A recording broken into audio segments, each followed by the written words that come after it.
Radhe Radhe everyone, स्वागत करती हूँ आप सभी का आज के इस वीडियो में। तो आज मैं आप सभी के साथ साल में 4 सबसे बड़ी एकादशियों में से एक आंवला एकादशी की बहुत ही सरल पूजा विधि शेयर करने वाली हूँ। आंवला एकादशी, जिसे आमल की एकादशी, रंग भरी एकादशी भी कहा जाता है, और यह एकादशी फाल्गुन मास के शुक्ल पक्ष में आती है। और साल 2025 में एकादशी का यानी आंवला एकादशी का व्रत कब रखा जाएगा, पारण का शुभ मुहूर्त क्या है, ये सारी चीजें मैं आपको डिस्क्रिप्शन में दे दूंगी, आप जाकर चेक कर लीजिए। तो देखिए, आंवला एकादशी पर आंवले के वृक्ष का पूजन विशेष रूप से किया जाता है, क्योंकि ऐसी मान्यता है कि आंवले के वृक्ष में साक्षात भगवान विष्णु का वास रहता है।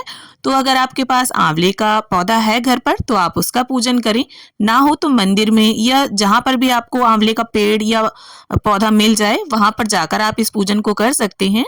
तो यहाँ पर मेरे पास आंवले का पौधा है और गमले को मैंने गेरू से लीप लिया है, और जमीन को भी थोड़ा सा गेरू से हम लीप लेंगे।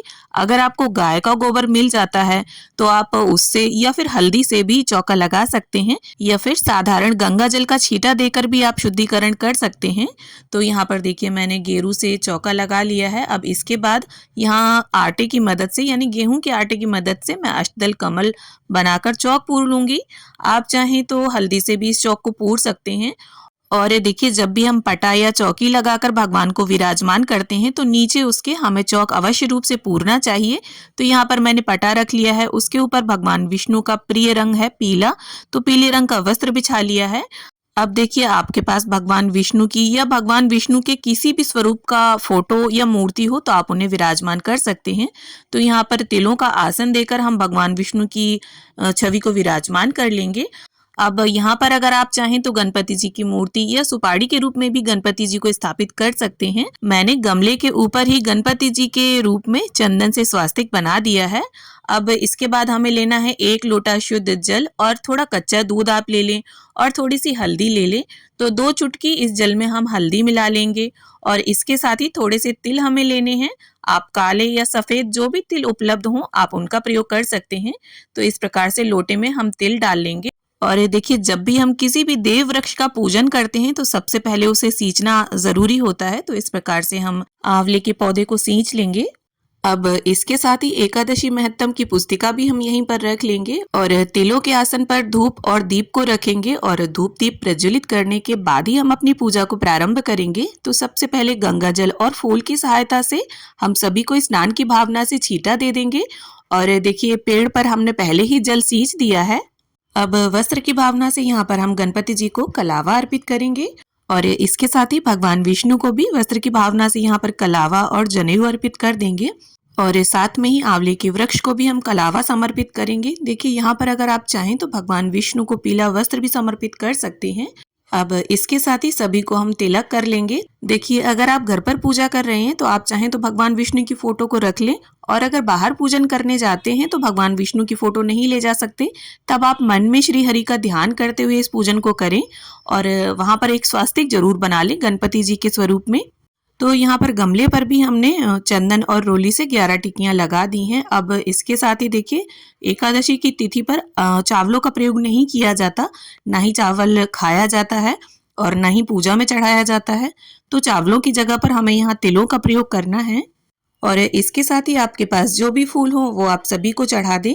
और गणपति जी को हम अलग से सेब का भोग रख देंगे, क्योंकि गणपति जी के भोग में तुलसी दल नहीं डलेगा। अब देखिए, आंवला एकादशी पर आंवले के फल का भोग विशेष रूप से रखा जाता है। तो आप आंवला या आंवले से बनी कोई भी मिठाई, आंवले का मुरब्बा, आंवला कैंडी, आंवले की गोलियां, बस वो साफ और स्वच्छ तरीके से बनी हो तो उनका भी भोग आप अर्पित कर सकते हैं।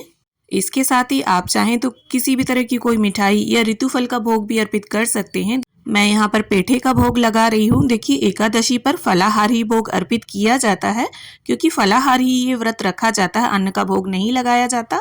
अब इसके साथ ही अगर आपकी तुलसी में हरी मंजरी है तो वो आप श्री हरि को समर्पित करें, और सभी भोग में आप तुलसी का पत्ता अवश्य रूप से डाल दें, और जल में भी। अब देखिए, ये एकादशी जो है वो फाल्गुन मास के शुक्ल पक्ष में आती है, तो इसीलिए इसे रंग भरी एकादशी भी कहते हैं।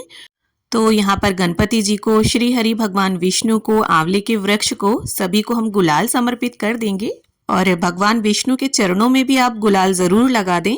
तो देखिए, आंवले के वृक्ष में साक्षात भगवान विष्णु और माता महालक्ष्मी का वास माना गया है, और हमारे सनातन धर्म में जो 7 देव वृक्ष हैं उनमें से एक आंवला भी है। तो अगर आपके घर पर भी आंवले का वृक्ष है तो उसे तुलसी और केले के वृक्ष के पास ही रखें और इन वृक्षों के पास दीपदान अवश्य रूप से करना चाहिए हमें। तो इस प्रकार से हाथ में थोड़े से तिल लेकर अब हम आमल की एकादशी का महत्व पढ़ लेंगे। तो देखिए, आंवला एकादशी का व्रत करने वाले को सांसारिक सुखों की प्राप्ति होती है, उसके समस्त पापों का नाश होता है और अंत में मोक्ष की प्राप्ति होती है। तो अगर आप व्रत रहकर इस पूजन को करते हैं तब तो बहुत अच्छी बात है, लेकिन किसी कारण से अगर आप व्रत ना रह पाए तो इस पूजा को आप जरूर से करें। अब देखिए, यहाँ पर जो दीपक मैंने प्रज्वलित किया था उसी से मैं सभी की आरती कर लूंगी। अगर आपको इस दीपक को उठाने का मन ना हो तो आप अलग से दीपक लगाकर भी आरती कर सकते हैं। तो इस प्रकार से प्रेम पूर्वक गणपति जी की, श्री हरि भगवान विष्णु की, आंवले के वृक्ष की, सभी की हम धूप और दीप से आरती उतार लेंगे। अब सीधे हाथ में थोड़ा सा जल लेकर आसपास 3 बार घुमाते हुए आचमन कर लेंगे और हाथ जोड़कर प्रभु से पूजा में रही कमियों के लिए क्षमा याचना कर लेंगे और पूजा के अंत में अपनी स्वेच्छा और सामर्थ्य के अनुसार कुछ दक्षिणा अवश्य रूप से निकाल दें। इससे पूजा में अगर किसी भी प्रकार की कोई कमी होती है तो वो पूरी हो जाती है। अब देखिए, किसी भी देव वृक्ष का जब हम पूजन करते हैं तो उसको सींचना और परिक्रमा करना, ये 2 चीजें विशेष महत्व रखती हैं। तो आप अपनी स्वेच्छा से 11, 21 जितनी आपसे बन जाए उतनी परिक्रमा आप आंवले के वृक्ष की लगा लें।